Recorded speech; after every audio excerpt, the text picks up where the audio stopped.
Hello, my name's Adam McGlynn and I'm an employment solicitor and the chair of the Cardiff JLD. I just wanted to let you know, in case you didn't already, that this week is Mental Health Awareness Week. That's the week commencing the 10th of May 2021. Mental Health Awareness Week is an annual event that was started by the Mental Health Foundation, and each year they choose a different theme, and this year's theme is nature. If you'd like to know more about how to get involved and how to be close to nature, then you can check out the details on our website at jldcardiff.com, where our Wellbeing Officer Emily has produced a great guide on steps that you can take to get involved this week. There's also loads of information on mentalhealth.org.uk, so do go and check that website out as well, because there's loads of good resources on there. I've also been invited to present a short message today, and so I'd love to talk about a topic which I am particularly interested in, which I think is really important in the legal profession, especially for juniors, and that is the management of pride and guilt. So my interest in pride and guilt was first piqued when studying criminology at Cardiff University before I went on to study law. And one theory which particularly resonated with me suggested that there was a correlation between an individual's pride and the likelihood of opportunistic offending. And one well-known example of this is the broken windows analogy, where individuals are more likely to disrespect and potentially damage a neighbourhood where there is already some existing damage, such as a broken window. However, by taking pride in a neighbourhood, people are more likely to respect it and more likely to maintain it. So pride and guilt, they're both social constructs, but also biological reactions to our environment. Pride is that satisfaction that we feel when our thoughts and actions align with what we perceive to be both admirable and desirable. Pride is usually considered to be a positive emotion, and it's medically linked to both reduced depression and reduced trait anxiety, as well as greater relationship satisfaction. So it is a very positive thing. However, of course, we're talking about authentic pride here and not hubristic pride. Guilt, on the other hand, is the natural opposite of pride, and it's the feeling of shame we experience when compromising our own standards, or the standards that we believe to be expected of us. It's often demonized quite instinctively, but it can be a very useful emotion. It helps to guide our behavior, and it gives us an opportunity to learn from our mistakes and to remind us of our potential. However, repeated experience of shame and guilt is associated with feelings of depression, negative self-image, poor self-esteem, as well as behavioral avoidance. So it can be quite dangerous and quite harmful to our mental health.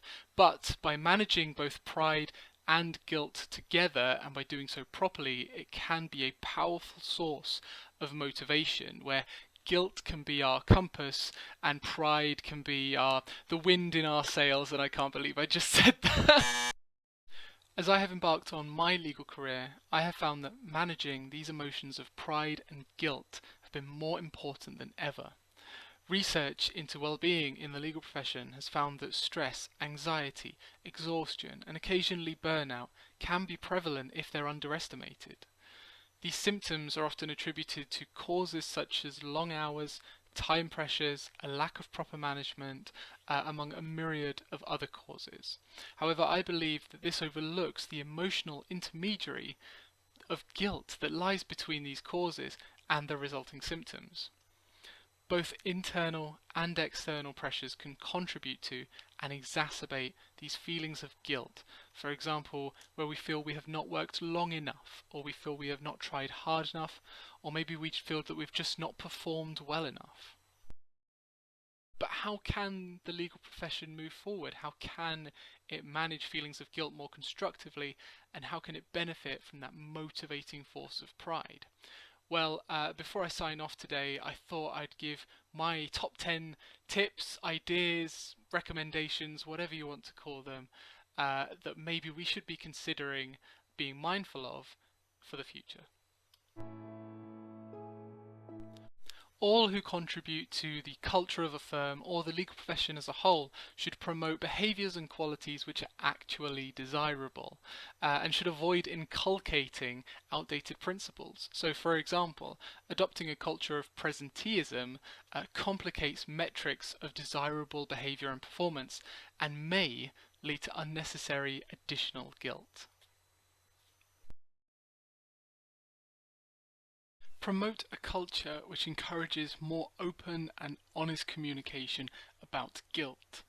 Guilt is an inevitable part of all of our lives, and by discussing it more openly, we can support each other more, provide opportunities for each other to feel pride, and we can also contribute to a rhetoric which identifies better and more appropriate desirable qualities. Seek out a variety of both internal and external sources of pride, including everyday tasks and opportunities and not just things that are connected to work. So even performing small, mundane tasks can help us feel pride. For example, by taking pride in our diet, taking pride in our hygiene, taking pride in our appearance. So when I feel a lack of motivation, something I try and do is force myself to do some small mundane household tasks. Because then I feel a sense of pride by achieving something, no matter how small it is, but then I also feel a sense of pride that I've taken control of something.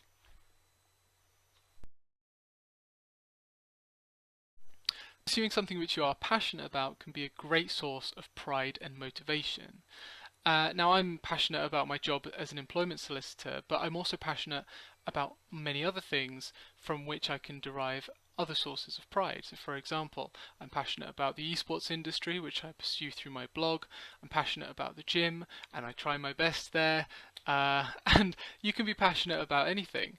In keeping with this year's theme of nature, for Mental Health Awareness Week, you could be passionate about plants and plant life, and you could grow a plant in your house or in the garden, and that could be a source of pride for you. It is much easier to feel pride at the start of something or at the completion of something, but that pride can easily fade into guilt if a project takes a particularly long time. As the person undertaking that project, remember to feel pride in your resolve and your diligence to continue with that longer matter. And as the manager managing that person, consider finding ways to recognize and reward that determination at appropriate milestones. Provide those around you with opportunities to feel pride, and recognize and reward those who rise to the occasion. Managers can achieve this in day-to-day working environments by delegating appropriately and providing staff with work that's suitable for their capability and their capacity. In the same way, managers can use guilt as a useful tool for incentivizing growth and development, for example, through constructive feedback. However, managers should avoid overburdening staff or delegating inappropriate work because these could result in arbitrary guilt. Pride needs to be managed and monitored in much the same way as guilt does. While guilt can be constructive if managed properly, overwhelming guilt can cause feelings of despair and a lack of motivation. Similarly, while pride can be a powerful motivator if managed correctly, it can manifest itself as arrogance and complacency if managed poorly. Be prepared for foreseeable periods of increased guilt, for example, if you anticipate being particularly busy. Communicating this to colleagues enables them to take preemptive steps, such as sharing your workload or increasing the frequency of check-ins or feedback. While guilt can have hidden cognitive manifestations, such as stress, it can also be expressed physically through an individual's behavior. Manifestations will be different from person to person, but giveaways could include facial microexpressions, habits such as scratching becoming more prevalent, or even just the way somebody signs off an email.